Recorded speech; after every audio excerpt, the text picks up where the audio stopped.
হযরত ইবনে আব্বাস রাদিয়াল্লাহু তাআলা আনহু হাদিস বর্ণনা করে দেয়, বলে সাহাবায়ে কেরামেরা যেমনি কায়দায় আমার নবীরে ভালোবাসে তেমনি কায়দায় আমাদের ওই রাসূলের ভালোবাসা লাগবে রে মুসলমান। সাহাবায়ে কেরামেরা কেমন আমার রাসূলের ভালোবাসতে আল্লাহর গোলাম, আর আপনি আর আমি রাসূলের উম্মত হইলাম, আজকে আপনার আমার ভালোবাসা কেমন রে ভাই? এই সাহাবায়ে কেরামেরা আমার নবীর জন্য জীবন পর্যন্ত দিয়ে থেকে আল্লাহ বান্দারা ঘটনা ইতিহাস আপনারা জানেন।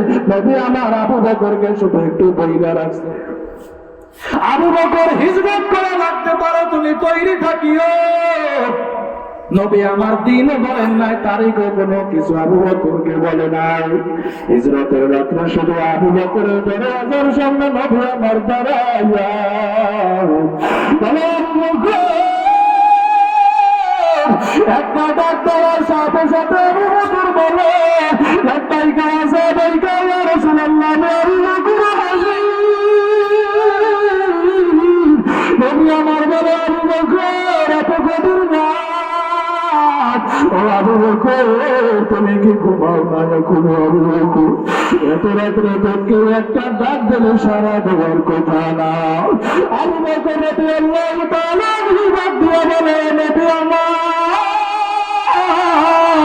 আপনি যেদিন আমারে বইলা রাখছেন আবু বকর হিজরত করা লাগতে পারে, আবু বকর তুমি তৈরি থাকো।